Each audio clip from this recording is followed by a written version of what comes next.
Shalom semuanya, kembali berjumpa di program Bible Everyday. Mari kita terus lanjutkan pelajaran rohani kita. Kita sudah tiba di Yunus pasal yang kedua.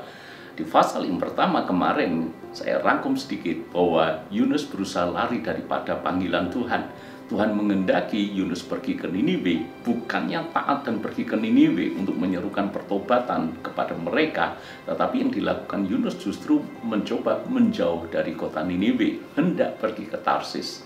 Siapa sangka di tengah perjalanan Tuhan membuat rencana Yunus tidak terjalan dengan baik, sebab kapal itu digoncangkan dengan badai yang hebat dan akhirnya terjadi proses diundi dan Yunuslah yang kena undi dan harus dilemparkan ke laut sebelum dia mengaku bahwa dialah penyebab dari semua kekacauan ini. Maka di dalam ayat yang ke-17 dikatakan, maka atas penentuan Tuhan datanglah seekor ikan besar yang menelan Yunus, dan Yunus tinggal di dalam perut ikan itu 3 hari 3 malam lamanya. Kisah ini sebetulnya menjadi pertentangan di banyak pihak. Beberapa orang mengatakan bahwa apa yang tertulis di dalam kitab Yunus ini hanyalah merupakan dongeng. Sebab bagaimana mungkin seorang manusia ditelan ikan yang besar? Ikannya mau sebesar apa? Taruh kata ada ikan jenis tertentu yang memang secara ukuran besar.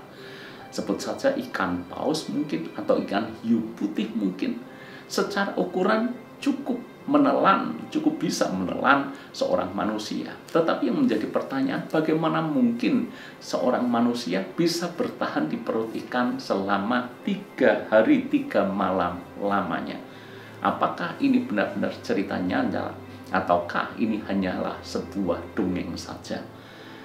Sepanjang kita belajar akan firman Tuhan, hal setidak masuk akal apapun, kita harus percaya kalau Alkitab menulis itu dan nyata ditulis Alkitab sebagai kisah yang real terjadi, kita harus percaya itu benar-benar terjadi. Bagaimana penjelasannya? Tentu saja secara akal itu tidak mungkin bisa dijelaskan benar, tapi iman kita, percaya kita tidak tergantung oleh akal dan logika kita. Sebab kalau kita mengacu daripada kitab perjanjian baru, di kitab Injil misalnya, Yesus saja setuju dan percaya kalau kisah Yunus ini benar-benar terjadi. Sebab ketika Yesus membicarakan perihal kebangkitannya, maka Yesus mengutip cerita tentang Yunus ini. Artinya Yesus percaya bahwa Yunus benar-benar ditelan dan masuk di dalam perut ikan besar selama 3 hari 3 malam. Yesus saja percaya, harusnya kita juga percaya.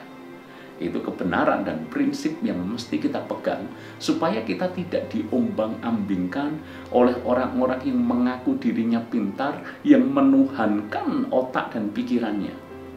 Lalu kemudian, kalau kita belajar di pasal yang kedua, apa yang kita bisa pelajari dari pasal 2 ini? Ayat pertama dikatakan, berdoalah Yunus kepada Tuhan Allahnya dari dalam perut ikan itu. Jadi, di dalam perut ikan Yunus tidak mati, malah Yunus berdoa kepada Tuhan. Jadi dia mungkin melakukan introspeksi diri, mengapa semuanya ini bisa terjadi? Mengapa dia harus kena undi, dilemparkan ke laut, dan ditelan oleh ikan besar, dan tetap hidup di perut ikan itu? Jadi di dalam perut ikan itu Yunus berdoa kepada Tuhan. Dan apa isi doanya? Di dalam ayat yang kedua dikatakan, dalam kesusahanku aku berseru kepada Tuhan, dan Ia menjawab aku. Dari tengah-tengah dunia orang mati aku berteriak, dan Kau dengarkan suaraku. Memang benar, seolah-olah Yunus berada di tengah-tengah dunia orang mati, sebab dia berada di perut ikan. Ayat yang kelima, segala air telah mengepung aku, mengancam nyawaku.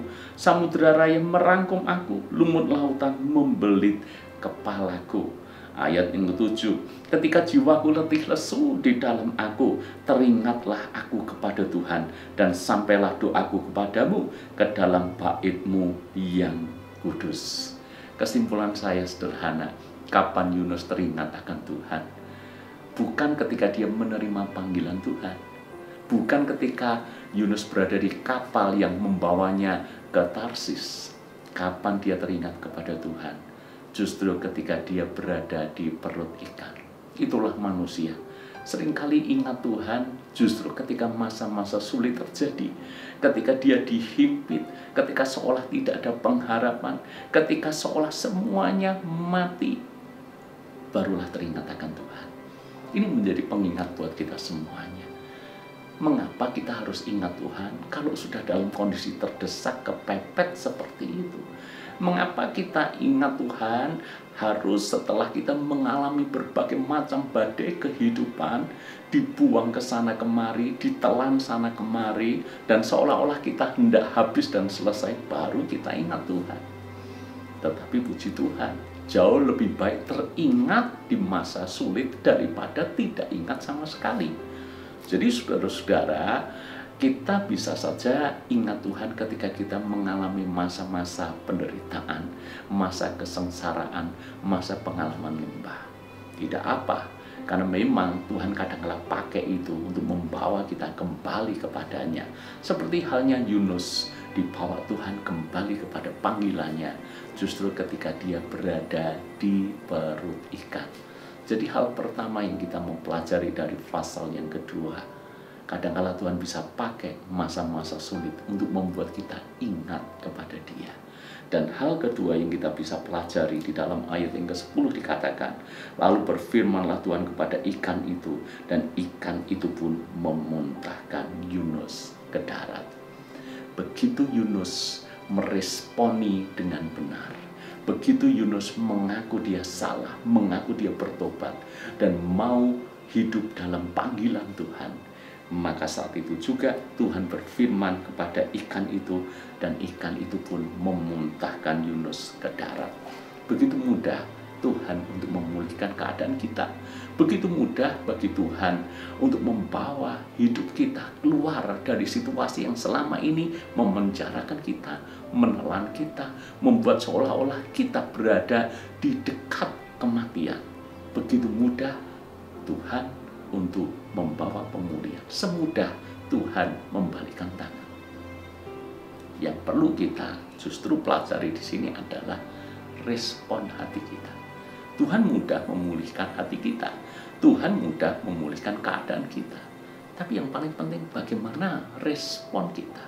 Apakah kita berespon benar seperti halnya Yunus ketika berada di perut ikan, menyadari akan setiap dosa, kesalahan, menyadari akan kekerasan hatinya, menyadari akan pemberontakannya dia kepada Tuhan secara tidak langsung.